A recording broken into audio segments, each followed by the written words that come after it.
नमस्कार प्रशिक्षणार्थी बंधू भगिनींनो. आज आपण मला वाटतंय जवळजवळ एका महिन्याभराच्या गॅप नंतर आपण आज भेटत आहोत. मी माझी ओळख करून देतो. मी डॉक्टर संतोष उमाजी शिंदे, पशुधन विकास अधिकारी म्हणून काम करतो, त्र्यंबकेश्वर तालुका, जिल्हा नाशिक. या ठिकाणी आपण आजपासून शेळी पालन व्यवसाय प्रशिक्षण शिबिराचं आपण आता आजपासून सुरुवात करत आहोत.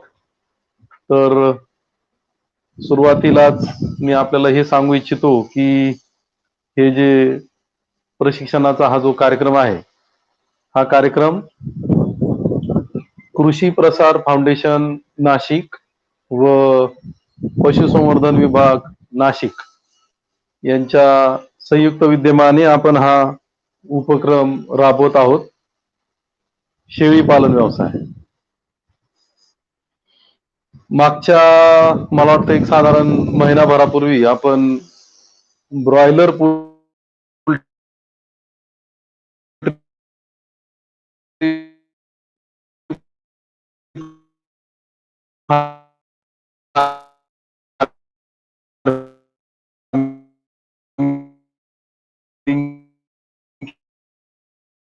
किंवा महाराष्ट्राच्या बाहेरून सुद्धा खूप मोठ्या प्रमाणामध्ये मागणी आली होती की शेळी पालन व्यवसायाचं सुद्धा प्रशिक्षणाची गरज आहे व या प्रशिक्षणाच्या पूर्ततेनंतर किंवा हे प्रशिक्षण संपल्यानंतर आपल्याला या ठिकाणी प्रमाणपत्राची सुद्धा गरज आहे.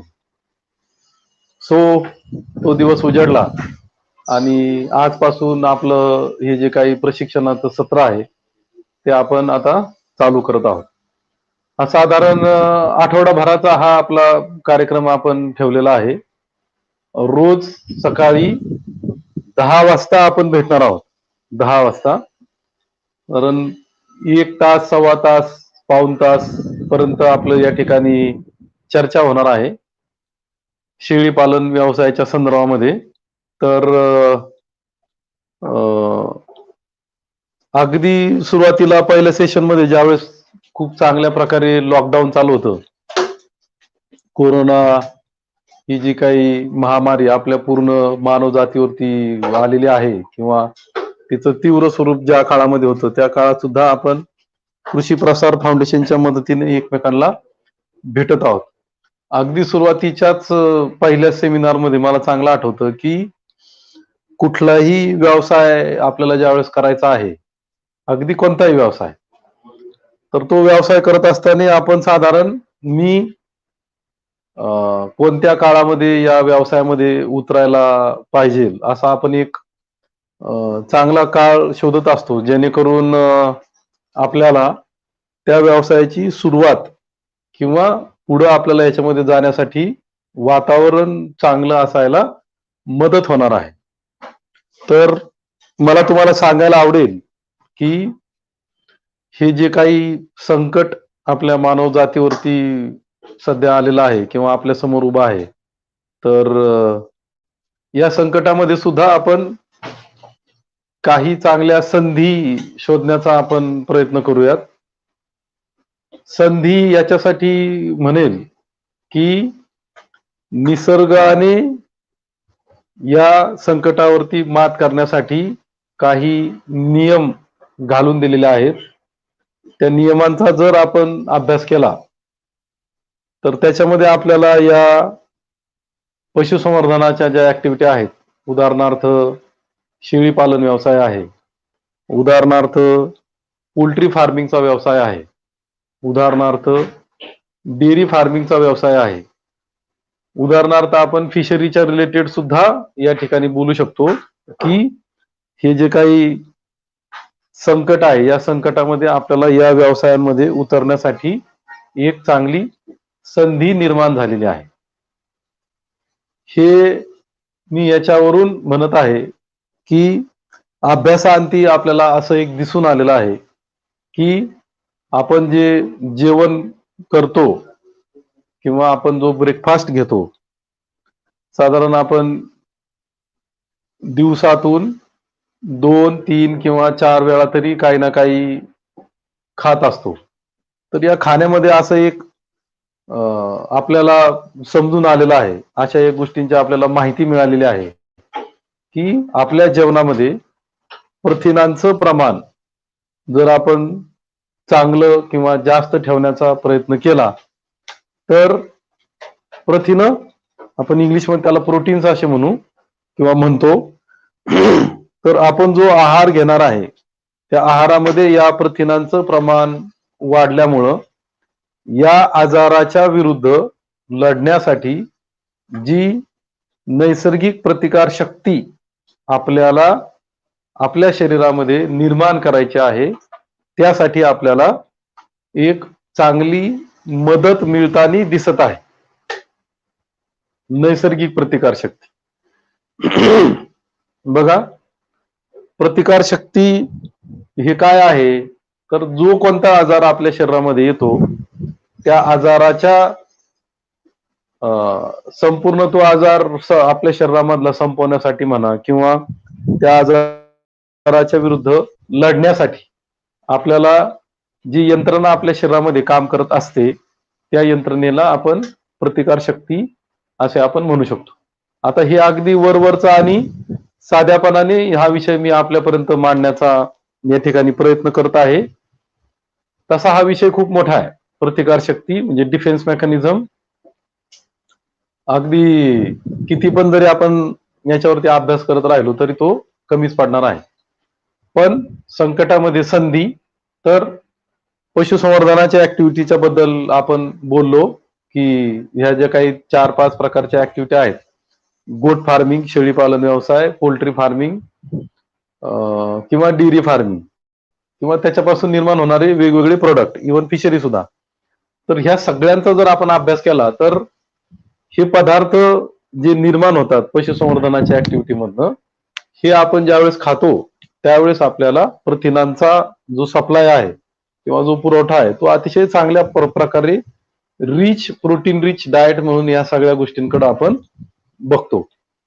सो याच्यामध्ये काय काय आहे, तर पहिली गोष्ट आहे अंडी. म्हणजे जे काय आपण पोल्ट्री फार्मिंगचा व्यवसाय करणार आहोत, त्यातनं जे काय अंड्यांची निर्मिती होते, तर अंडी सुद्धा आपण एक रिच प्रोटीन सप्लाय म्हणून त्याच्याकडे बघू शकतो. दुसरं आहे दूध. दुधाला आपण तर पूर्ण अन्न असं म्हणून त्याच्याकडे बघत असतो, तसंच अंड्यांकडे सुद्धा पूर्ण अन्न म्हणून बघायला काही हरकत नाही. त्याच्यानंतर जो काही पोल्ट्री फार्मिंगचा व्यवसाय आपण करतो, त्याच्यामधनं जे पक्षी तयार होतात, म्हणजे त्या पक्ष्यांचं, त्या कोंबड्यांचं मटण, also rich source of protein. अगदी खूप चांगल्या प्रकारे आपल्याला प्रोटीन्स मिळतात. त्याच्यानंतर हा जो काय आपण आता शेळी पालन व्यवसायाच्या बद्दल जे बोलणार आहोत, गोट फार्मिंग, याच्यातनं निर्माण होणारे बोकड, हेच ज्यावेळेस आपण मटणामध्ये रूपांतर होऊन ते आपण मटण ज्यावेळेस खाणार आहोत, त्याच्यातनं सुद्धा प्रोटीनचा खूप चांगला सोर्स आहे. शेळ्यांचं दूध, खूप त्याला किंमत आहे शेळ्यांच्या दुधाला. ते आपण जसं जसं सेशन मध्ये पुढे पुढे जात राहू, आपण आता आठवडाभर रोज एकमेकांना भेटणारच आहोत, तर तो सुद्धा खूप चांगला सोर्स आहे प्रोटीनचा. आता आजचा जो काही ऑडियन्स आहे, आपण जे काही समोर बसलेले शेतकरी बंधू आणि भगिनी आहेत, पशुपालक, याच्यामध्ये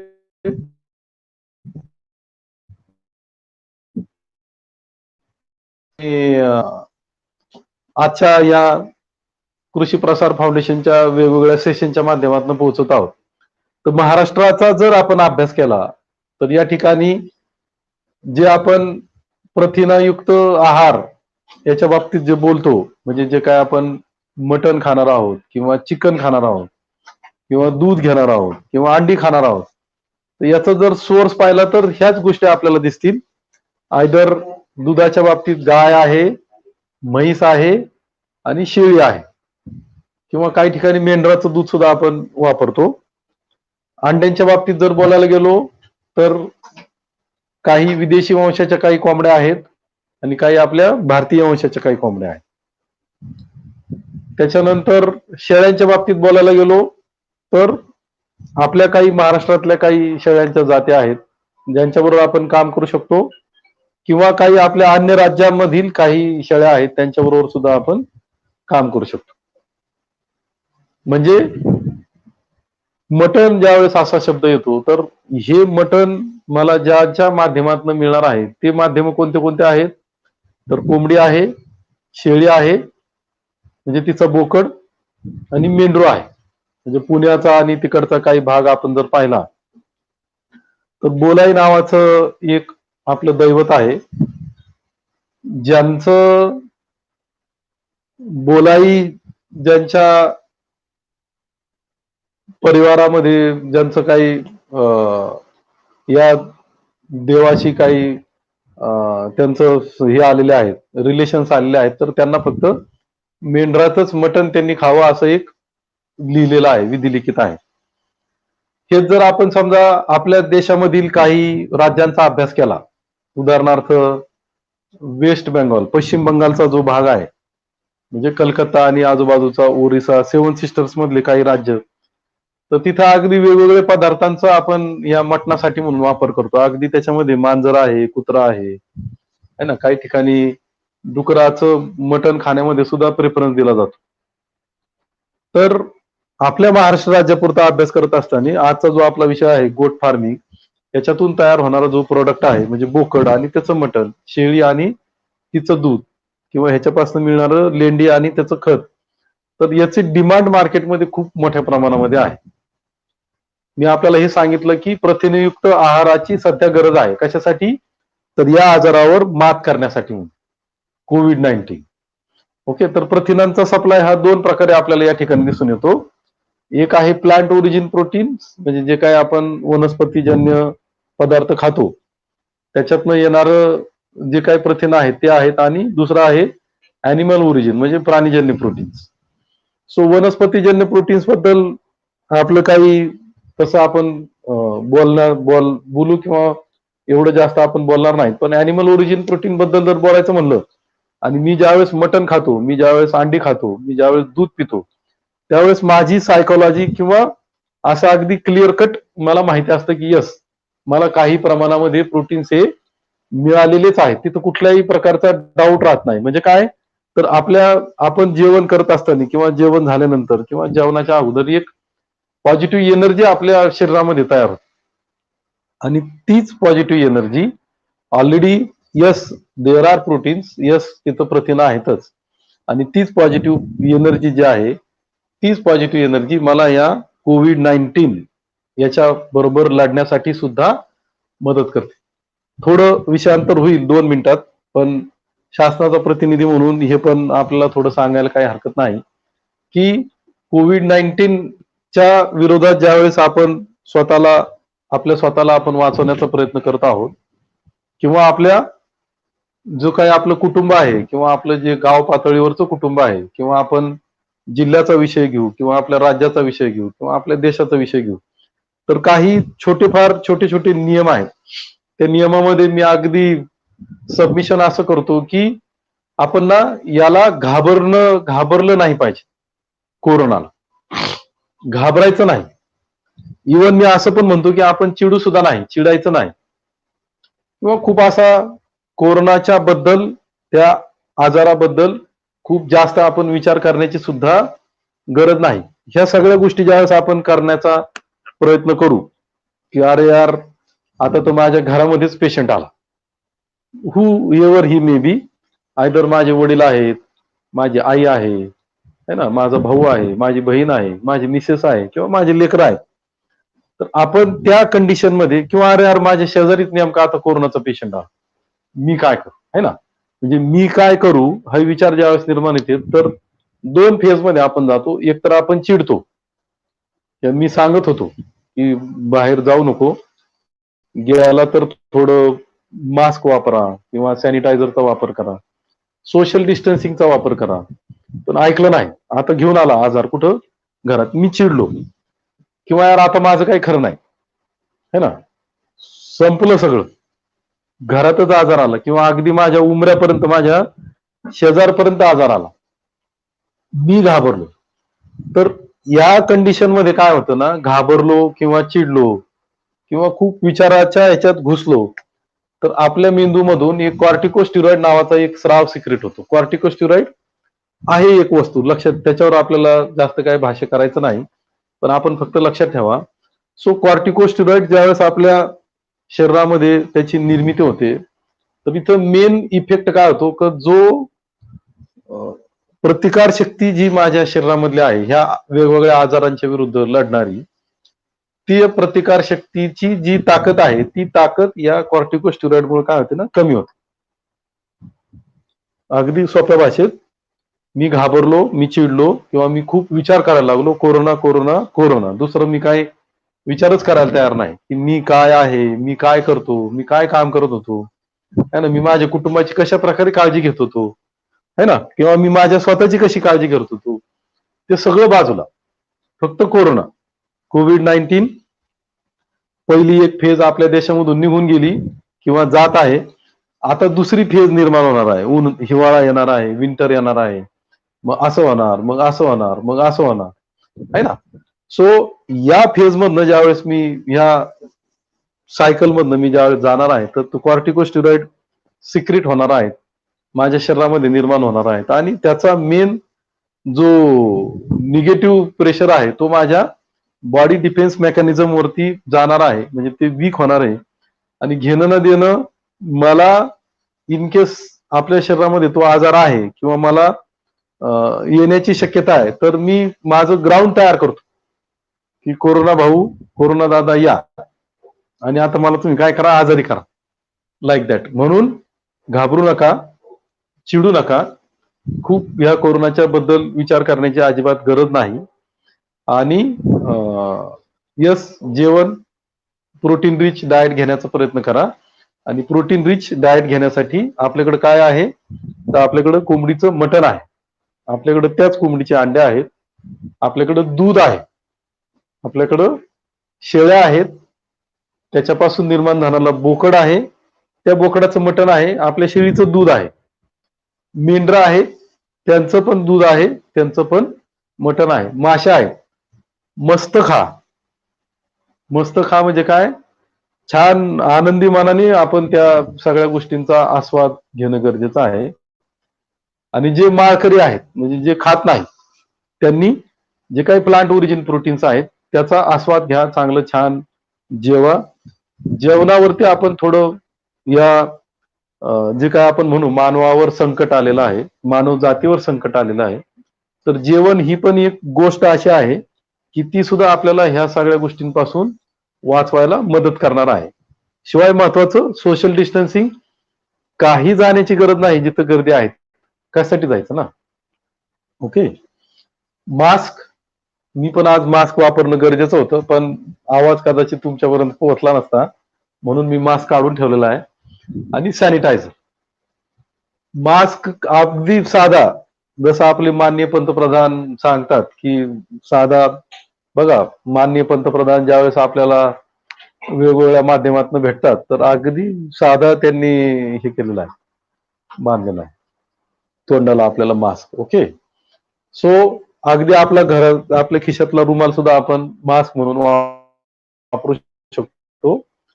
त्याच्यानंतर सॅनिटायझर, सॅनिटायझरच्या बाबतीत अगदी आपल्या घरातला कपडे धुण्याचा साबण आहे, अंगाचा साबण आहे, वेगवेगळ्या प्रकारचे हँडवॉश आहेत, सगळ्या प्रकारचा वापर आपण या सॅनिटायझर म्हणून करू शकतो.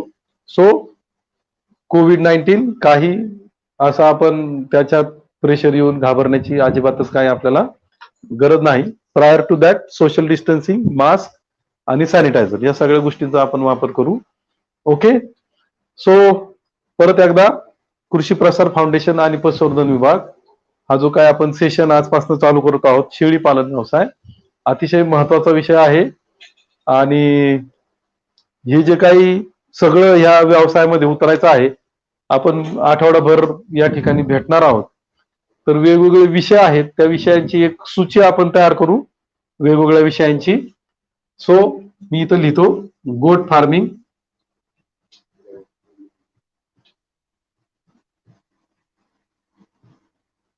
म्हणजे मराठीमध्ये त्याला आपण म्हणू शेळी पालन व्यवसाय.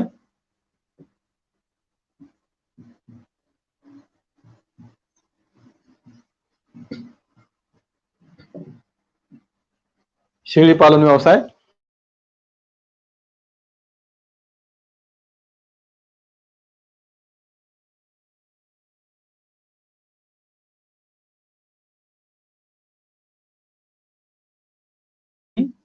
आपला एक विषय ठेवू आपण, शेळ्यांच्या जाती,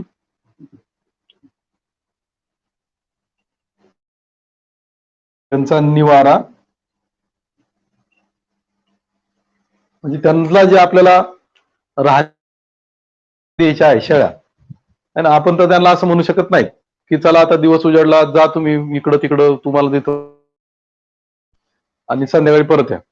संध्याकाळी तुम्ही तुमची जागा शोधून काढा, तुम्हाला कुठं राहायचं असं आपण म्हणू शकत नाही. We are responsible for their shelter, निवारा. त्याच्यानंतर आपण शेळीचं जेवण, या जेवणावरती पण आपण चांगल्या प्रकारे उहापोह करणार आहोत. शेळीचं जेवण बघा, कमर्शियल मेथड मध्ये जाऊन आपल्याला या ठिकाणी काम करायचं आहे आणि खूप छोट्या आणि साध्या गोष्टी आहेत. म्हणजे त्याच्यामध्ये तुम्हाला असा खूप मोठ्या प्रमाणात खर्च येणार आहे किंवा जी काही आपली अर्धा acre, 1 acre, 1 guntha, 10 acre, 50 acre, 100 acre, सगळीच्या सगळी जमीन तुम्ही आता ह्या शेळी पालन व्यवसायासाठी द्या, अजिबात नाही. अगदी मी तुम्हाला आपल्याला जागा किती लागणार आहे असं जर कोणी प्रश्न विचारला तर खूप नॉमिनल जागा आपल्याला लागते. सबमिशन असं आहे की त्यांना राहण्यासाठी जेवढी जागा आपल्याला द्यायची, अगदी तेवढ्याच जागेपुरता जरी आपण विचार केला तरी काय हरकत नाही. म्हणजे जी त्यांना जेवणाच्यासाठी ज्या फॅसिलिटी आपल्याला द्यायच्या, उदाहरणार्थ वेगवेगळ्या प्रकारचा चारा आहे किंवा अजून बऱ्याच गोष्टी त्याच्यामध्ये इन्व्हॉल्व आहेत, तर त्या पण आपल्याला खूप जास्त देण्याची गरज नाही.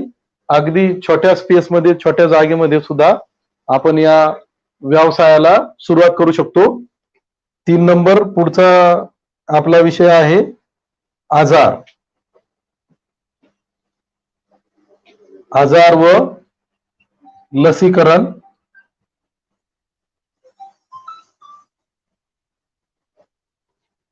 आजार व लसीकरण खूप महत्वाचा विषय राहणार आहे. बघा, माझं सगळ्यांना, ज्यांनी ज्यांनी रजिस्ट्रेशन केलंय त्यांना सगळ्यांना विनंती राहील, दांडी मारू नका. ऑनलाईन मध्ये आपण भेटत आहोत.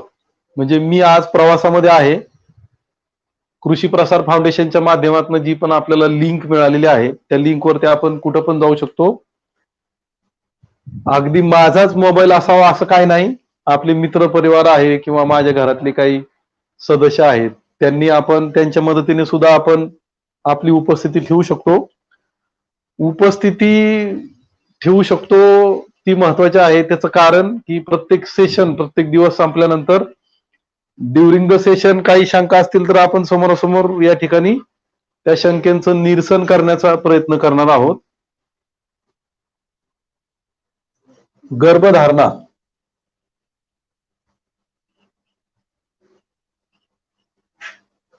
माझी शेळी गाभण कशी राहणार आहे, खूप महत्वाचा विषय.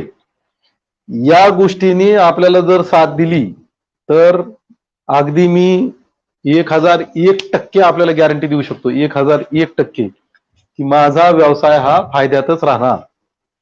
कारण ज्या पण शेळ्यांबरोबर आपण काम करणार आहोत त्या शेळ्यांनी किंवा त्या शेळ्यांच्या माध्यमातून पिल्लांची निर्मिती जर झाली नाही, पिल्लांची है ना, आपली संख्या वाढली नाही तर आपला व्यवसाय हा कधीच फायद्यात येऊ शकत नाही. कारण गोट फार्मिंग, शेळी पालन व्यवसायामध्ये एंड प्रोडक्ट जो आहे, ज्याच्या माध्यमातून आपल्याला पैसे मिळणार आहे, तो प्रोडक्ट आहे ही जी शेळी आहे त्या शेळीला होणारे पिल्ल. जर तिने सत्याग्रह केला की मी पिल्ल होऊन देणार नाही, बघा जेवढ्या संख्येने आपण चालू केलेलं आहे ना, तीच संख्या मेंटेन राहील, मग पैसे कुठून मिळणार?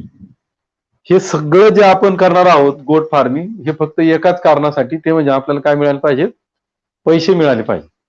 अनलेस अँड अंटिल आपल्याला खूप चांगल्या प्रकारे अर्थार्जन याच्यातनं सुरू होत नाही तोपर्यंत आपल्या मनाला बळकटी येत नाही, आपल्या स्वतःला एक कॉन्फिडन्स येत नाही है ना. आणि मग ह्या पिल्लांची निर्मिती झाली नाही, पैसे मिळाले नाही, शेजारचे पाजारचे किंवा आपला मित्र परिवार, आपले पाहुणे रावळे हे आपल्याला अंडर ऑब्झर्वेशन त्यांनी ठेवलेलं असतं.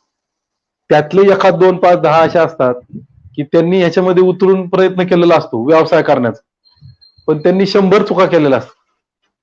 त्या 100 चुकांच्या माध्यमातनं त्यांचा व्यवसाय हा मोडकळीस आलेला असतो किंवा बंद झालेला असतो.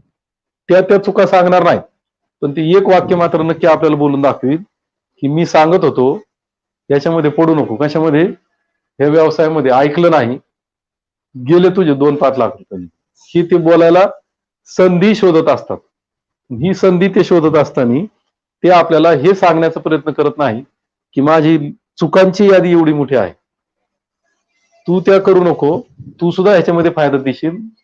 ही ना मानसिकता आहे आपल्यात मधली, त्याच्यावर आपल्याला काही जास्त बोलायचं नाही. सो गर्भधारणा हा खूप अतिशय महत्वाचा विषय आहे आणि खूप साध्या पद्धतीने आपण या गर्भधारणेच्या रिलेटेड जाणार आहोत. अगदी गॅरंटी की आपली शेळी ही गाभण राहणार म्हणजे राहणार, त्याच्यात काही दुसरा पर्याय नाही.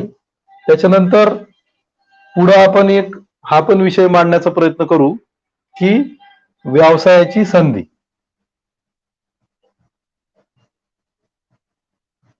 व्यवसायाची संधी म्हणजे याच्या सुद्धा बोलण्यासारखं खूप आहे की मी हा व्यवसाय नेमकं कोणत्या कारणासाठी करणार आहे. जे आपण म्हणलो ना शेळ्यांच्या जाती, या शेळ्यांच्या जातीचा संबंध इथं येऊन थांबतो. काय रिझन आहे, मी का करतो, किंवा नेमकं मला ह्याच्यातनं जे पैसे मिळणार आहेत ते पैसे कशा माध्यमातून मिळणार आहेत. कशा माध्यमातून म्हणजे बोकड विकून तर मिळणारच आहेत, दूध विकून तर मिळणारच आहेत, त्याच्यापासून जे लेंडी खत निर्माण होणार आहे त्याच्या माध्यमातून सुद्धा मला पैसे मिळणार आहेत. पण एक ट्रेंड आहे याच्यामध्ये, 2 ट्रेंड आपण म्हणू शकतो. एक ट्रेंड आहे की माझ्याकडे तयार झालेला बोकड मी बाजारामध्ये लगेच विकणार आहे. We call it as a regular mutton market आपण असं म्हणू. आणि दुसरा आहे बकरी ईद. बकरी ईद आपला जो काही मुस्लिम धर्म आहे, मुस्लिम धर्मातले जे बांधव आणि भगिनी आहेत, तर वर्षातून एकदा साजरा केला जाणारा हा सण आहे बकरी ईद. त्याच्या माध्यमातून काही ब्रीडचा वापर होतो आणि आपण या व्यवसायामध्ये उतरू शकतो आणि आपल्याला वेगवेगळ्या प्रकारे काय होऊ शकतं, पैसे किंवा अर्थार्जन आपल्याला होताना या ठिकाणी दिसतं. त्याच्यानंतर काही इतर विषय आहेत, इतर विषय आपण म्हणू शकतो या सूचीमध्ये. इतर विषयामध्ये त्याच्यात येईन भांडवल. भांडवल मी कशा प्रकारे हा व्यवसाय चालू करायचा आहे मला. बघा, पैशाशिवाय काहीच होत नाही, भांडवल नाही व्यवसाय नाही. मग किती भांडवल मी गुंतवणं आवश्यक राहील है ना हा व्यवसाय करण्यासाठी. एक आपण रक्कम ठरवली किंवा याच्यातल्या ज्या वेगवेगळ्या जाती आहेत त्या जातीमधली मी एखादी जात फिक्स केली, मी ठरवलं की यस आता मी ह्या शेळीबरोबर काम करणार आहे. मग त्याची संख्या सुद्धा आपल्याला ठरवता आली पाहिजे, संख्या. मग ती संख्या ठरल्यानंतर तेवढ्या सगळ्या गोष्टी मला मिळवायच्या आहेत, अचिव्हमेंट करायची आहे. मग ती अचिव्हमेंट केल्यानंतर किंवा ती अचिव्हमेंट करण्यासाठी मला जे भांडवल लागणार आहे ते कुठून येणार, त्याच्याबद्दल आपण अगदी व्यवस्थित चांगल्या प्रकारे चर्चा करू. भांडवल, त्याच्यानंतर काही शासनाच्या योजना आहेत त्या योजनेबद्दल आपण बोलू. शासनाच्या योजना आहेत. शासन 3 प्रकारचं या ठिकाणी आपल्याला सपोर्टिव्ह रोल मध्ये येणाऱ्या एजन्सी आहेत शासनाच्या. एक आहे आपली जिल्हा परिषद, ज्या पण जिल्ह्यामधले आपण आहोत त्या जिल्हा परिषद CS मधनं काही शेळी पालनाच्या योजना ह्या खूप चांगल्या प्रकारे राबवल्या जातात. त्याच्यानंतर महाराष्ट्र शासनाची एक काही योजना आहेत, उदाहरणार्थ नाविन्यपूर्ण योजना म्हणून एक योजना आहे. केंद्र शासनाच्या पण काही योजना आहेत, उदाहरणार्थ नाबार्ड, काही जिल्हा उद्योग केंद्र आपल्या प्रत्येक जिल्ह्याच्या ठिकाणी आहे, त्यांच्या माध्यमातून सुद्धा काही योजना राबवल्या जातात, ज्याच्यामध्ये आपल्याला सबसिडी खूप चांगल्या प्रकारे मिळते किंवा मिळण्याची शक्यता आहे. शक्यता म्हणण्यापेक्षा मिळतेच, तिथपर्यंत पोहोचता आपल्याला आलं पाहिजे. मग तिथपर्यंत मी कसा पोहोचू शकतो, कशा प्रकारे मी फॉलोअप केला पाहिजे, कशा प्रकारे मी अर्ज भरला पाहिजे, है ना. या सगळ्या गोष्टींचा आपण विचार करून शासनाच्या विविध योजनांच्या माध्यमातून आपल्याला या व्यवसायामध्ये उतरायला काय होणार आहे, मदत होणार आहे. त्याच्यानंतर बँक कर्ज प्रकरण, याच्यावरती पण आपण बोलू. बँक कर्ज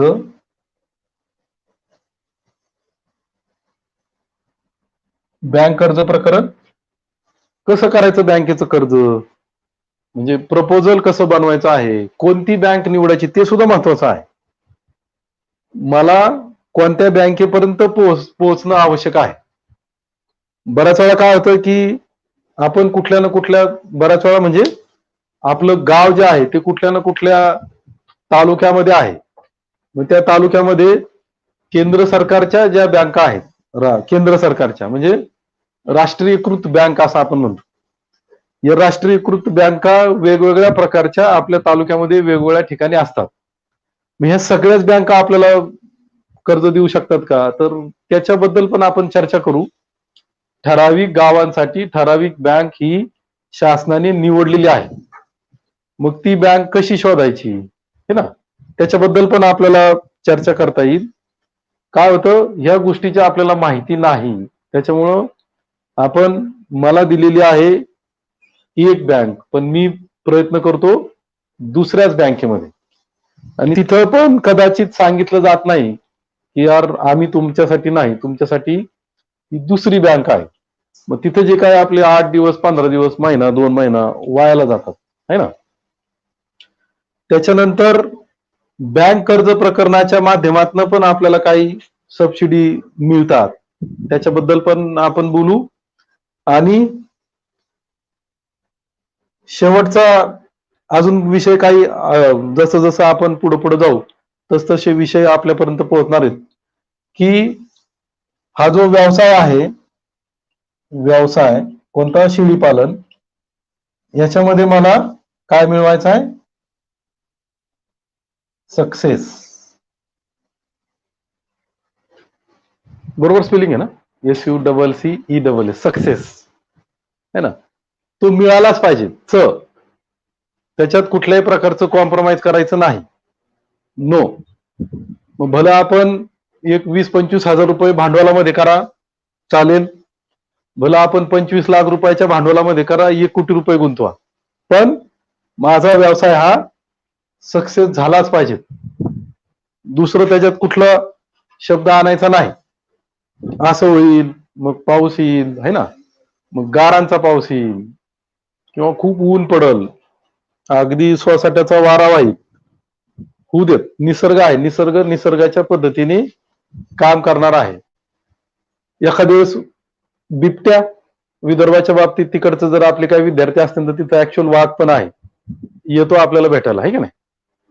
आणि आल्यानंतर काय, तो आपल्या शेळ्यांबरोबर गप्पा नाही मारणार, है ना, आपल्या शेळ्यांना घेऊन जाणार. सो संकट वेगवेगळ्या प्रकारचे आहेत, आजार आहेत, येणारच आहेत, पण या सगळ्यांवरती मी मात करणार आहे, सगळ्यांविरुद्ध मी लढणार आहे. याच्यात एक असं पण एक आहे, मॅनेजमेंट, इंग्लिश मध्ये लिहितो, मॅनेजमेंट महत्वाचा विषय. मग मॅनेजमेंट मध्ये आयदर रेकॉर्ड किपिंग आहे, है ना, प्रत्येक शेळीच्या बाबतीत मला माहिती पाहिजे, किंवा ही माझ्या आपल्या गोट फार्मवरती कधी आलेली आहे, मग वर्ष 1.5 वर्षाचं तिचं ट्रॅक रेकॉर्ड मी चेक करता मला आलं पाहिजे की तिने मला काय दिलं, मी तिला काय दिलं ते आपण नंतर बोलू, पण त्या शेळीने मला काय दिलं. आणि हे देत असताना नाव धिस इज माय कंपनी, ही माझी कंपनी आहे, माझ्या कंपनीचे काही रूल्स अँड रेग्युलेशन्स आहेत ते मी ठरवलेले आहेत. हे माझ्या गोट फार्मवरती, आपल्या गोट फार्मवरती ज्या पण शेळ्या असणार आहेत, हे सगळे माझे नियम त्या शेळीला ना बंधनकारक आहेत. मी तिला सांगणार आहे, तिने मला सांगायचं नाही. म्हणजे मी माझ्या शेळीला सांगणार आहे की यार शेळीबाई बघ, असं असं आहे, तुला ह्याच फॉर्मॅट मधनं जायचंय. जर तू ह्या फॉर्मॅट मधनं गेली नाही तर तुला माझ्या गोट फार्म वरती मी राहू देणार नाही. बोला, इंटरॅक्शन केली पाहिजे, तिला सांगा, समजतं. बघा, आपण असं म्हणतो की माणसापेक्षा जनावराला जास्त कळतं, हे नाही खरं आहे. आणि तिनं तेवढ्याच ऑनेस्टली आपल्या बरोबर राहते. ऑनेस्टली हा शब्द असा वापरला, आपण तिच्या बरोबर जर ऑनेस्ट राहिलो की मी जेवणाच्या बद्दल आपण बोलणार आहोत, आजार लसीकरणाबद्दल बोलणार आहोत, तिच्या गर्भधारणेबद्दल बोलणार आहोत.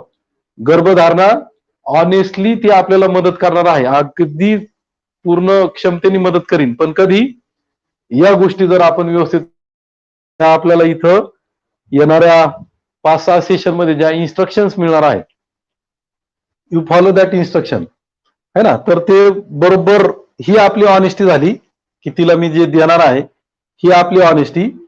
ती ऑनेस्टी आपण मेंटेन ठेवली तर ती इथं पण सुद्धा आपल्या बरोबर ऑनेस्ट राहणार आहे आणि आपल्याला काय मिळणार आहे, सक्सेस मिळणार आहे. सो अजून एक विषय मला तुम्हाला सांगायचा आहे की तुम्ही आणि मी, आपला हा आता एक परिवार तयार झालेला आहे ना. नाव we are family members. So या फॅमिलीच्या रिलेशन मध्ये असं पण तुम्ही म्हणा की आता महाराष्ट्र शासनाचं कृषी प्रसार फाउंडेशन आणि आपण हे आपलं एक कुटुंब आहे, पशुसंवर्धन विभाग. सो आपल्यामध्ये ना दुसरा माणूस घुसून देऊ नका, असं आपण म्हणायला काय हरकत नाही की तुमच्यामध्ये माझ्यामध्ये तिसरा माणूस घुसून देऊ नका. उदाहरणार्थ, माझाच एक विद्यार्थी आहे, मी नेहमी त्याचं उदाहरण देत असतो. आता नाव सांगणार नाही, गाव पण सांगणार नाही. पण घडलं काय, तर हा जो आपल्याला व्यवसाय चालू करायचा आहे, या व्यवसायामध्ये आपले काही रूल्स आहेत. त्या रूल्स मध्ये एक नियम आपला असा आहे की आपल्या शेळ्या जी त्यांचं राहण्याची जागा आपल्याला तयार करायची, that is goat farm. We call it as a goat farm. So ह्या गोट फार्मचं जे इन्फ्रास्ट्रक्चर आपल्याला तयार करायचं आहे, इन्फ्रास्ट्रक्चर, हे इन्फ्रास्ट्रक्चर तयार करण्यासाठी येणारा जो खर्च आहे तो खर्च आपला 0 रुपये आहे, 0. बघा, नेहमी आपला आग्रह तोच राहणार, ऍनिमल हजबंड्री रिलेटेड ज्या आपल्याला ऍक्टिव्हिटी करायच्या आहेत, या सगळ्या ऍक्टिव्हिटी करत असताना आपल्याला इन्फ्रास्ट्रक्चर हे लागणारच आहे. विदाउट इन्फ्रास्ट्रक्चर आपण आपला व्यवसाय करू शकत नाही. सो गोट फार्मिंग मध्ये गोट फार्मचं जे कन्स्ट्रक्शन आहे किंवा जी तयारी आहे, दॅट इज इन्फ्रास्ट्रक्चर. आणि हे सगळं इन्फ्रास्ट्रक्चर किंवा हे सगळं उभा करण्यासाठी आपण आपल्या खर्चाची रक्कम ठेवली किती, 0 रुपये. आणि हे घडतंय ह्या फॉर्मॅटमध्ये काम करणारे. आज मी तर पहिला असं म्हणायचो की आमचा त्र्यंबक तालुका, आमचा पेठ तालुका, आमचा इगतपुरी तालुका, आमचा काही कळवण मध्ये काही विद्यार्थी आहेत. म्हणजे हा जो मी नाव घेतले हे आपले बऱ्यापैकी आपण असं म्हणू शकतो की 100% आदिवासी भाग आहेत नाशिक जिल्ह्याचा. इथल्या शेतकऱ्यांचं मी उदाहरण द्यायचो की इथं जे शेळी पालन व्यवसायामध्ये उतरलेले जे आपले शेतकरी आहेत, त्यांनी जो इन्फ्रास्ट्रक्चर तयार केलेला आहे, हा इन्फ्रास्ट्रक्चर तयार करण्यासाठी त्यांना 0 रुपयाचा खर्च आलेला आहे, 0 रुपये आहे ना. आता प्रत्येक जण जे आपण आज ऐकत आहात, आपण हे ठरवलेलं असेल कदाचित की मी शेळ्या पाळणार आणि त्यांना राहण्याची जी जागा आहे ती तयार करण्यासाठी तुम्ही तुमच्या मनाला विचारा की मी किती रुपयाचं बजेट तिथं ठेवलं होतं असेल. काहींचं 10,000, काहींचं 20,000, काहींचं 50,000, काहींचं 1,00,000, काहींचं 2,00,000, काहींचं 5,00,000. आमच्या नाशिक जिल्ह्यामध्ये एक गोट फार्म आहे, इन्फ्रास्ट्रक्चरला त्यांनी 58 लाख रुपयाचा खर्च केलेला आहे, 58 लाख इन्फ्रास्ट्रक्चर. शेळ्यांची किंमत त्याच्यामध्ये आपण धरलेली नाही. अगेन्स्ट द्यात 58 लाख, त्या 58 लाखाच्या समोर आपण किती पैसे म्हणतो, 0 रुपये, 0 रुपीज इन्फ्रास्ट्रक्चरला. मग हे कसं तयार होतं, तर त्याच्या बाबतीत पण आपल्याला या ठिकाणी चर्चा करायची आहे. सो जो विद्यार्थ्याबद्दल मी आता तुम्हाला बोलत आहे, ज्यांनी समोरासमोरचा आपण नाशिकमध्ये सेशन ठेवतो, 2 दिवसाचं इंटरॅक्शन आहे, म्हणजे 2 दिवसाचं ट्रेनिंग चालतं. तिसऱ्या दिवशी ज्या आदिवासी भागाबद्दल आपण नेहमी बोलतो, त्र्यंबकेश्वरच्या आणि पेठच्या, तिथे आपण या विद्यार्थ्यांना घेऊन जातो की बाबा हा माझा शेतकरी, हा माझा शेतकरी, मग हा पण माझा पोल्ट्रीवाले शेतकरी आहेत, हे माझे शेळ्यांवाले आहेत, हे माझे दूध धंदेवाले आहेत. ते कशा पद्धतीने करतात, त्यांना जो मिळालेला सक्सेस आहे, तर आपल्याला फक्त त्याचं आता डुप्लिकेशन करायचं. नवीन आपल्याला काही करायचं नाही. का नवीन काही करायचं नाही? तर त्यांना पैसे मिळत आहेत. मग त्यांच्याकडच्या ज्या फॅसिलिटी आहेत आणि आपल्याकडच्या ज्या फॅसिलिटी आहेत याच्यामध्ये जमीन आसमानाचा फरक आहे. जमीन आसमानाचा. ते पुढे मी तुम्हाला आपण बोलूच. मग तेवढ्या कठीण परिस्थितीमध्ये आपल्या विद्यार्थ्यांनी किंवा आपल्या पशुपालकांनी जे 100% आदिवासी आहेत त्यांनी जो सक्सेस काढला त्याचं तू डुप्लिकेशन कर. त्यांनी ते मान्य केलं. मग घरी ज्यावेळेस राऊंड टेबल जेवायला बसला, विषय निघाला की आता मला गोट फार्मिंग करायचं आहे. सो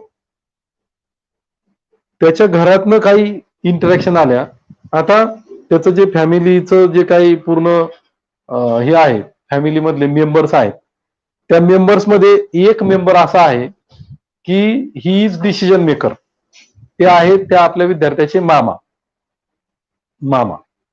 त्या मामांना विचारल्याशिवाय पूर्ण जो काही त्याचा फॅमिली मधले मेंबर्स आहेत, मामांना विचारल्याशिवाय कुठल्याही प्रकारचा डिसिजन होत नाही. मग सगळ्या प्रकारची चर्चा झाली आणि हे ठरलं की त्याला आता शेळी पालन व्यवसायामध्ये उतरायचंच आहे. मग पहिला फोन कोणाला गेला? मामांना गेला. तो पण संध्याकाळच्या जेवणानंतर गेला, म्हणजे रात्री 10:30-11च्या दरम्यान मामांना फोन गेला की मामा आता असं असं करायचं ठरतंय, तर तुम्ही सांगा काय करू. मामांना सुद्धा स्फुरण चढलं की यार काय हरकत नाही, माझा सगळ्यात आवडता भाचा या शेळी पालन व्यवसायामध्ये उतरणार आहे. मग मामांनी तेवढ्या स्ट्रेंथनी काम चालू केलं. मामा सगळ्यात पहिले कुठे गेले असतील तर युट्यूबवर गेले. कुठे गेले? युट्यूबवर गेले. युट्यूब माहिती ना आपल्याला सगळ्यांना. मामा त्या दिवशी रात्रभर झोपलेच नाही. खूप शेळी पालन व्यवसाय करणारे शेतकरी मामांनी त्या युट्यूबवरती शोधून काढले.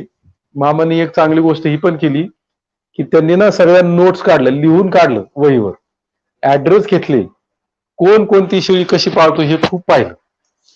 मामा त्याच्यावर थांबले नाही. दुसऱ्या दिवशी उठले, अगदी पार कोल्हापूर पर्यंतचे पाहिले, इकडे सोलापूर पर्यंत पाहिले, काही कोकणातले गोट फार्म पाहिले, काही आमच्या नगर मधले पाहिले. आठवडाभर मामांनी असा अभ्यास केला, एवढी वही भरली, फोटो बिटो व्हिडिओ शूटिंग. आणि मामांचं आगमन आठवड्याभरानंतर आमच्या नाशिकमध्ये झालं. त्या विद्यार्थ्याला त्यांनी ताब्यात घेतलं, त्या सर्टन जागेवर गेले आणि मामांनी गोट फार्मिंगचं त्याचं व्यवसायाचा पाया घातला. सुरुवात केली शेडच्या बांधकामाची. बांधकाम सुरू झालं. खर्च होता होता होता तो खर्च गेला जवळजवळ 14 लाख रुपयापर्यंत गेला. जो विद्यार्थी वर्षभरात मला आठवड्यातनं, 15 दिवसातनं, महिन्यातनं भेटतो, आमच्या ज्या आदिवासी भागातलं उदाहरण मी तुम्हाला पुढे देणार आहे, त्यांना 2-3 वेळा जाऊन भेटला.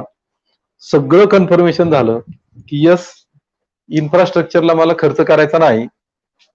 त्या विद्यार्थ्यांनी इन्फ्रास्ट्रक्चर वरती जवळजवळ 14 लाख रुपये खर्च केला.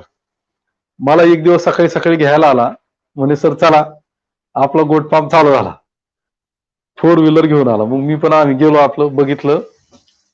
I was shock. मला एकदम असा धक्का बसला.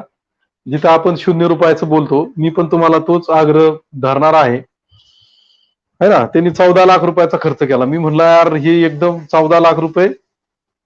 मग त्यांनी मला सांगितलं सर थांबा मी तुम्हाला माहिती सांगतो. मग मी तुम्हाला जे मामांबद्दल बोललो ते मामांचं सगळं त्यांनी मला सांगितलं.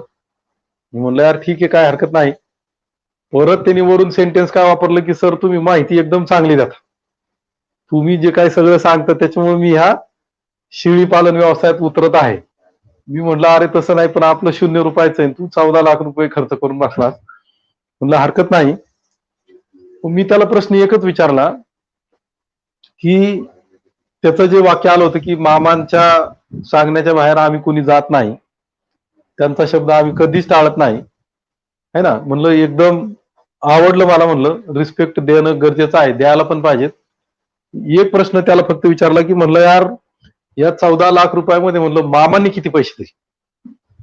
प्रश्न विचारला 14 लाख रुपयामध्ये मामांनी किती पैसे. मग त्यांनी एक वाक्य वापरलं म्हणे नाही सर मामा फक्त सांगतेत, मामा पैसे देत नाही. पैशाचं नाव काढलं की मामा म्हणते थांब. सांगायच्या बाबतीत मामा सगळ्यात कुठं एक नंबरला, त्याच्यानंतर बाकीचे सगळे. सो उदाहरण यासाठी दिलं, हे खरं आहे. आपण नाशिकमध्ये आलात तर त्या विद्यार्थ्याची मी तुम्हाला भेट घालून देऊ शकतो. तो व्यवसाय चांगला करतो, त्याच्याबद्दल दुमत नाही. नाव he is earning very good money. पण ज्यावेळेस इन्फ्रास्ट्रक्चर आणि 14 लाख रुपयाचा विषय येतो, तो कदाचित माझ्या कन्सेप्टच्या किंवा आपल्याला जे करायचं त्याच्या थोडा बाजूला जातो. सक्सेस मिळाला, सगळे आनंदी, ठीक झालं. पण नसता मिळाला तर मग ह्या 14 लाख रुपयाचं काय केलं असतं. तो 14 लाख रुपयाचा सेट जर मी विक्रीला काढला असता तर त्याला कोणी 1 लाख रुपये सुद्धा घेतला नाही, 5-10 हजार रुपयामध्ये तो गेला असता, है ना. सो हे जे माझं अडकणं आहे, हे जे काही मामा भेटले, असे मामा तुम्हाला सुद्धा भेटणार आहेत. मामा म्हणजे मामाच नाही तर मामा वेगवेगळ्या स्वरूपामध्ये आपल्या समोर येऊ शकतात. आयदर आपले मित्र असणार आहेत, है ना, आयदर आपले घरातले मेंबर असतील, आई असतील, वडील असतील, भाऊ असेल, बहीण असेल, किंवा बाकी काही पाहुणे रावळे असतील. एक पाहुणा सगळ्यात महत्वाचा, लग्न झालेल्यांसाठी बोलतो, तू समोरच आपल्या घरच्यांचे घरचे, म्हणजे आपल्या मिसेसचे आई आणि वडील, कोणाचंच ऐकायचं नाही. बघा लक्षात ठेवा वाक्य.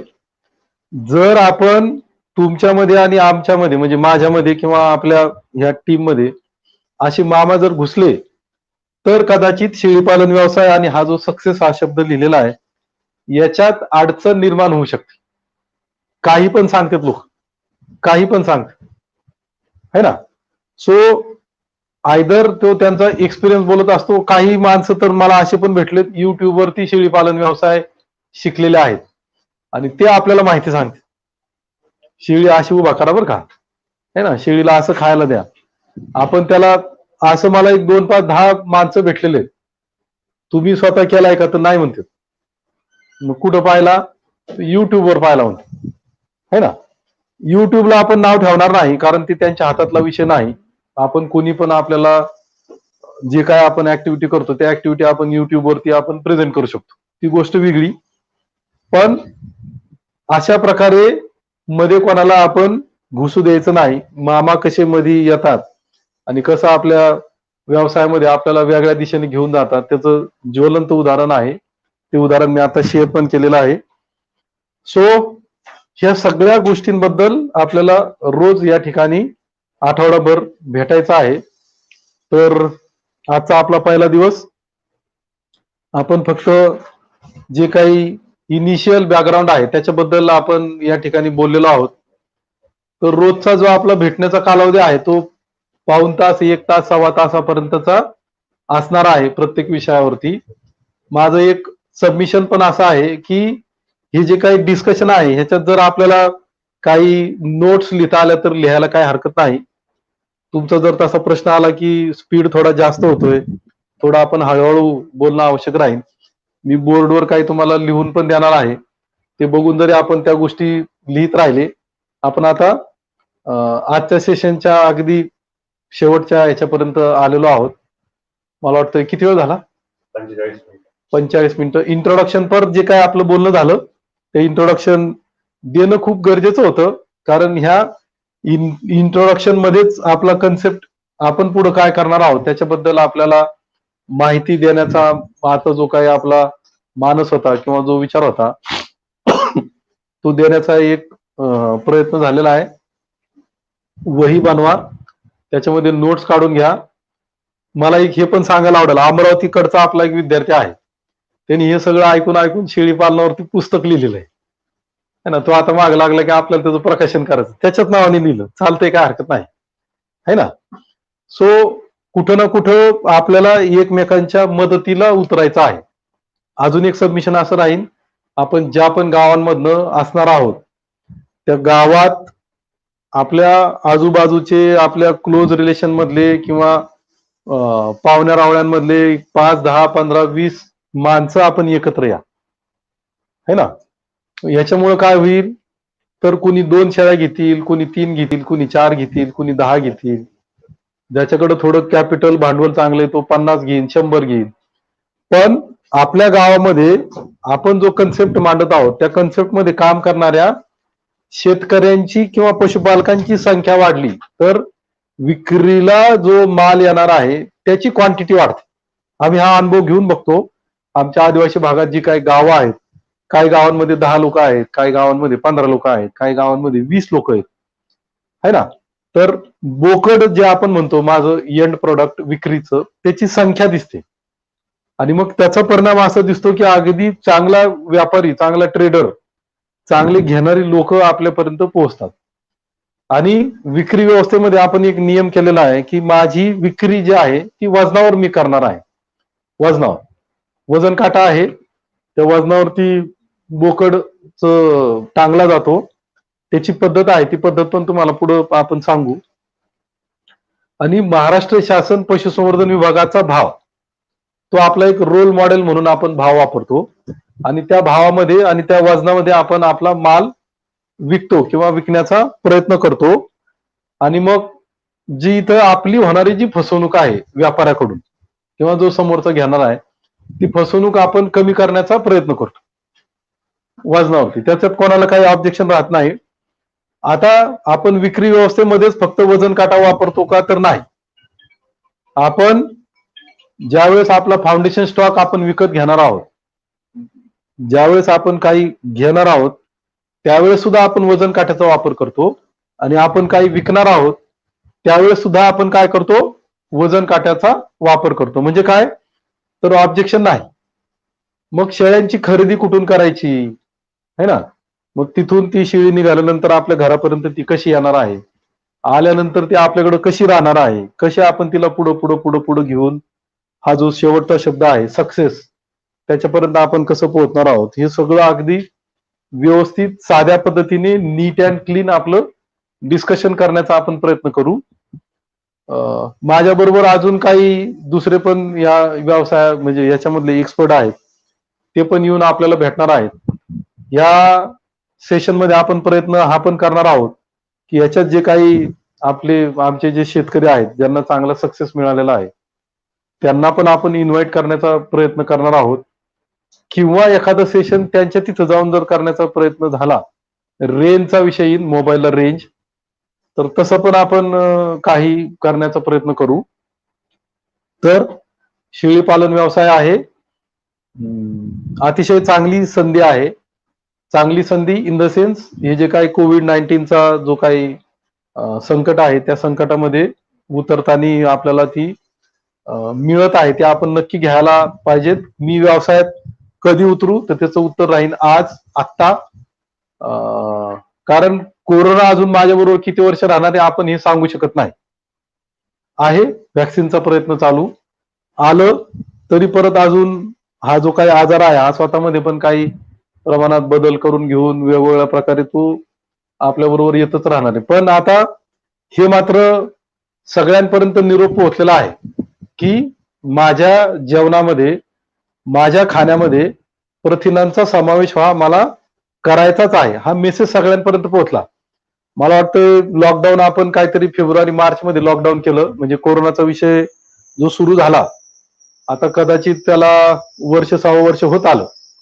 तर त्या काळात जिथनं सुरुवात झाला त्या देशाचं उदाहरण घेऊ, चीन. तिथं सुद्धा किंवा तिथून जो प्रसार झाला, काही युरोपमध्ये गेला, काही अमेरिकेत गेला, आपल्याकडे पण आला है ना. तर तिथं सुरुवातीला ही जे काही प्रोटीन रिच डाएट देणाऱ्या ज्या गोष्टी आहेत, पोल्ट्री, तर पहिल्या 8-15 दिवसात, महिनाभरात काही निगेटिव्ह न्यूज मार्केटमध्ये आल्या त्याच्यामुळे भाव अतिशय कोसळले. म्हणजे आम्ही सुद्धा नाशिकमध्ये फूड फेस्टिवलचं अरेंजमेंट केलं किंवा ही कोंबडी आहे, हे तिच्यापासून बनवलेलं चिकन, मटन आहे किंवा काही भात टाकून आपण बनवतो ना, त्याला काहीतरी एक शब्द आहे, हे तुम्ही खा बघा, काही होणार नाही. पण तो जो काही निगेटिव्ह फेज आला होता तर तेवढाच पॉझिटिव्ह फेज आला, त्याच्या दुप्पट तिप्पट मार्केट वर गेलं.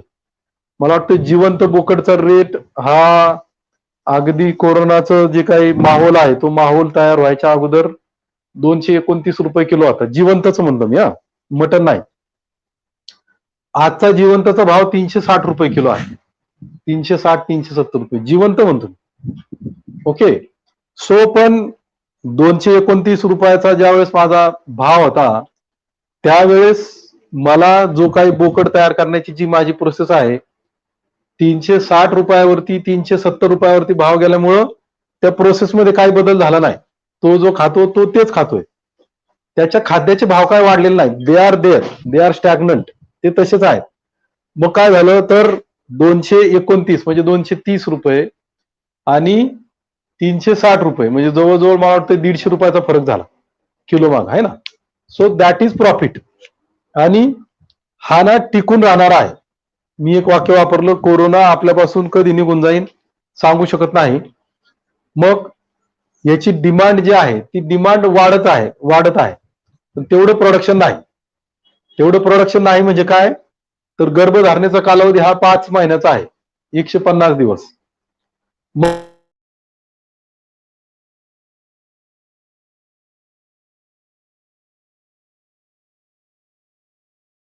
आपण असं म्हणू शकत नाही किंवा शेळी असं होणार नाही.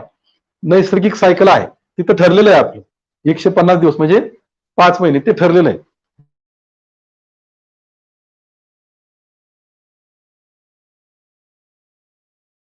महिन्यात फिक्स, ह्या सगळ्या गोष्टी फिक्स आहेत है ना. पण मग तेवढं प्रोडक्शन निघत नाही म्हणून मार्केटमध्ये डिमांड जास्त आहे आणि ही जास्त राहणारी डिमांड ही जास्त दिवस राहणार आहे. जास्त राहणारी डिमांड ही खूप दिवसांपर्यंत अशीच राहणार आहे है ना. आणि तेवढं प्रोडक्शन नाही म्हणून मी म्हणलं की मी ह्या व्यवसायात कधी उतरू तर मी म्हणेन करा सुरू आजपासून, हरकत नाही. पण आजपासून करण्यापेक्षा थोडं सेशन पुढे जाऊन देऊ, थोडी माहिती होऊ देऊ आणि मग आपण उतरा. ह्यासाठी मला माझ्याकडे शेती असावी माझी स्वतःची अजिबात गरजेचं नाही. जागा लागत नाही, काहीच लागत नाही. इवन मी तर म्हणेन की भांडवल पण लागत नाही. इतक्या साध्या पद्धतीने आपल्याला याच्यामध्ये उतरायचं आहे आणि तीच माहिती आपण पुढे पुढे पुढे पुढे पुढे जाऊन घेणार आहोत है ना. शेवटचं सबमिशन की कसा करायचा हा व्यवसाय. नाशिकच्या आजूबाजूचे किंवा काही ग्रुप मधले जर काही कुठल्याही जिल्ह्यातले जर विद्यार्थी असतील तर सगळ्यांना मी नाशिक मध्ये या सगळ्या गोष्टी पाहण्यासाठी इन्व्हिटेशन पण देतो, इन्व्हाइट करतो. या आपण आता जळगाव जिल्ह्यातले काही शेतकरी अजून आजच माझी त्यांची ओळख झाली, ते इथं आलेले आहेत. तर त्यांना मी विनंती करतो स्टुडिओमध्ये की त्यांनी थोडं ते आता पलीकडच्या बाजूला बसले तर त्यांनी सगळ्यांनी या इकडनं या. थोडं मास्क काढलं तरी चालेल, काय हरकत नाही है ना. तर कृषी प्रसार फाउंडेशनच्या मदतीनं जे आज आपण सगळ्यांपर्यंत पोहोचत आहोत त्याच्याच माध्यमातून पुढे. काय नाव म्हणला? रोहितची माझी ऑनलाईन मध्येच आपली आता आज आम्ही सकाळी 1 तास 1.5 तासापूर्वी प्रत्यक्षात भेटलेलो आहोत. तर मी जे तुम्हाला इन्व्हाइट करतो की या आमचा त्र्यंबक तालुका आहे, पेठ तालुका आहे, इगतपुरी तालुका आहे, इथले जे काही आपले अगदी कठीण परिस्थितीमध्ये ज्यांनी कामाला सुरुवात केली आणि ज्यांनी कठीण परिस्थितीमध्ये सक्सेस मिळवला है ना. सो त्या शेतकऱ्यांना आपण भेटणं खूप आवश्यक आहे. जर भेटलात तर त्याच्या माध्यमातून आपल्याला एक पॉझिटिव्ह एनर्जी मिळणार आहे आणि ती एनर्जीच आपल्याला जो आपला शब्द तिथं शेवटचा लिहिला सक्सेस म्हणून ती मिळायला सुरुवात होईल. तर रोहितला मी थोडं 2 शब्द बोलण्यासाठी विनंती करतो की कसा इथपर्यंत पोहोचला काय ते थोडं थोडक्यात जसं तुला सांगता येईल तसं सांग. तसं काय. नमस्कार शिक्षणार्थी, नमस्कार सर. या आधी मी आपला एक सेशन ऐकलेलं होतं, आपली त्यातूनच ओळख झाली. त्यातल्या त्यात मला फक्त बेसिक असं होतं की तुम्ही जे 0 बजेट सांगितलं ते मला थोडं आश्चर्यचकित वाटलं. त्यामुळे मी म्हटलं थेट सरांशी संपर्क साधू, कारण की आजच्या परिस्थितीत एखादी गोष्ट करायची त्याला कुठेतरी पैसा लागतोच, कुठेतरी मॅनेजमेंट काहीतरी लागतं. त्यामुळे मी एक उत्सुकता होती की बाबा आपल्याला भेटून त्यात कसं करता येईल. आणि आपण सांगितलंच की आपल्या या परिसरात आहे आणि त्यातल्या त्यात खूप भरपूर रुमर्स आहेत आपल्या गोट फार्मिंगच्या गोट बद्दलच्या, फार्मिंग. किंवा इथं होत नाही, अशी शेळी लागते, ती शेळी इथूनच आणावं लागते असं. त्यामुळे तुम्ही ज्या पद्धतीने ते सांगितलेलं आहे किंवा जी पॉझिटिव्हिटी तुमच्या बोलण्यात आहे ती मला अशी मनाला भिडली समजा. त्यामुळे मी डायरेक्ट इथं आलो आणि आपल्याला एक संपर्क साधला. किती वाजता निघाले जळगाववरून सकाळी? आम्ही 3 वाजता निघाले सर. आणि आपण अगोदर कधी भेटलोत का? म्हणजे आपण एकदा सेशनला घेतलं, ऑनलाईन मध्ये भेटलो. बरोबर. सो तसंच जसं आता रोहित दादा ते आलेले आहेत, मला वाटतं काका आहेत ना? मामा आहेत, सॉरी. हा, तुम्ही ते काका काका आहेत, दादांचं मित्र आहेत. तुम्ही? अच्छा, रोहित दादांचे भाऊ आहेत. बघा, तर ही जी त्यांची आजची जी ट्रायल होणार आहे, ही ट्रायल अगदी मी संध्याकाळी परत भेटल्यानंतर त्यांचं म्हणणं असं येणारच आहे की काय हरकत नाही, एवढं लांबून आलो पण बरं झालं आलो आणि हे सगळं पाहिलं, सगळे भेटले आणि त्यातनं आता एक प्रॉपर आपल्याला ना मार्ग दिसणार आहे. ह्याच्यातनं फक्त एक अतिशय महत्वाची गोष्ट घडणार आहे, ती म्हणजे रोहित दादांचा जो काही या प्रयोगावरती किंवा ह्या व्यवसायावरती त्यांचा जो खर्च करण्याचं त्यांनी जे बजेट केलेलं आहे, त्या बजेटमध्ये अगदी निम्म्यापेक्षा जास्त पैसे वाचणार आहे, गॅरंटी अगदी, है ना. आणि हे प्रत्यक्षात समोरासमोर पाहिल्यानंतर तर अजून सगळ्या गोष्टी क्लिअर होऊन जातात. तसंच दुसरा एक माझा विद्यार्थी इथं बसलेला आहे स्टुडिओमध्ये, त्याला पण विनंती करतो त्यांनी थोडं इथं समोर कॅमेरा समोर यावं. सगळ्यांचं टाळ्या वाजवा, आपण जिथं जिथं ऐकताय त्यांनी काय हरकत नाही. सागर आहे खोकले. 3 वर्षापूर्वी महाराष्ट्र शासनाचं आपलं जे पशुसंवर्धनचं ट्रेनिंग सेंटर आहे, 3-3.5 वर्षापूर्वी सागरची ना आपली भेट झाली. सागर पोल्ट्रीमध्ये खूप चांगल्या पद्धतीने काम करतो. अतिशय चांगला कन्सेप्ट सागर बरोबर आपण आणलेला आहे. तंदूर, जे काय ब्रॉयलर पोल्ट्री फार्मिंग मध्ये जे काम चालतं त्याच्यामध्ये तंदूरचा हा जो कन्सेप्ट आहे तो आणलेला आहे.